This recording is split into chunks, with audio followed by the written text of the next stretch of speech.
जोटू ना कोटी घर पर आम सामान आनुच 500 टका हो 1000 टका हो 2000 टका हो 2500 टका हो तेल बहुत गुड़े फायदा अच्छे मार्केट भी तेल मिलूँ बर्तमान आर कम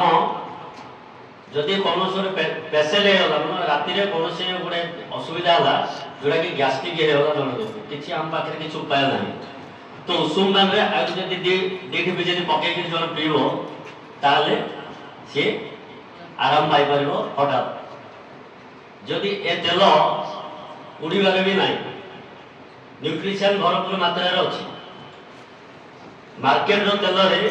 जदि 4 पैकेट नौकरी अढ़ाई पैकेट भितर आउ ये तेल फायदा कौन गैस्ट्रिक डायबिटीज बीपी ये सब जगह कंट्रोल ये तेल माध्यम घर माध्यम ये गामा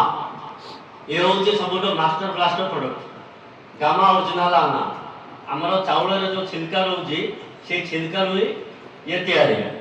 सी भी चाउल छिलकर आमर तेलटा बुझे जेकोसी शरीर में जदि रोग बनिया जाऊँगी कि सिस्ट बनिया जाऊँगी गोटा बनिया जाऊँगी ताहले यही जिनसा आप घरे जदि अच्छी ताहले आप प्रत्येक रोग मुक्ति पाइपर 60टा टैबलेट आसुची दिन को 2टा खाईपर ना 3टा खाईपर रोग को धरिकी खाईपर आप मर्च गुंड बाहर यूज कर बाहर जिते मर्च गुंड आम यूज कर डेम्फ आ मंजी सहित आमको मिलूँ मार्केट रू आने तो से कौन हो गैस्ट्रिक परिमाण बढ़ी जाऊँ ये गोटे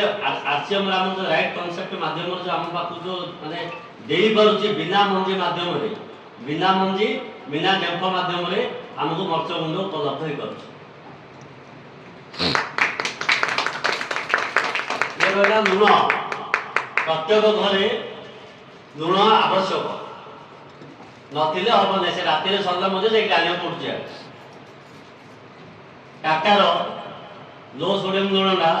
25-26 टका मिलूँ कि बर्तमान ये लुण हूँ लो सोडियम बीपी डायबिटीज पेसेंट मैंने खाईपर लो सोडियम लुण बर्तमान 20-21 टका जिनस मार्केट तो सस्ता रहा ना अधिका रहा सस्ता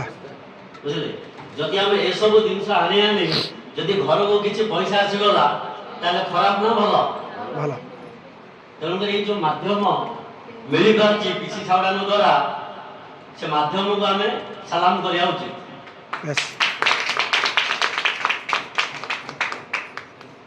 पेड यूज कर बाहर जेकोसी पेड आप आणुचंदी बाहर पेड अपेक्षा यहाँ बहुत सस्ता और भल आ कटन जोटा कि आमर महामारी समस्या गाइनिंग प्रॉब्लम प्रथम ये गाइनिंग प्रॉब्लम सृष्टि होची पेड द्वारा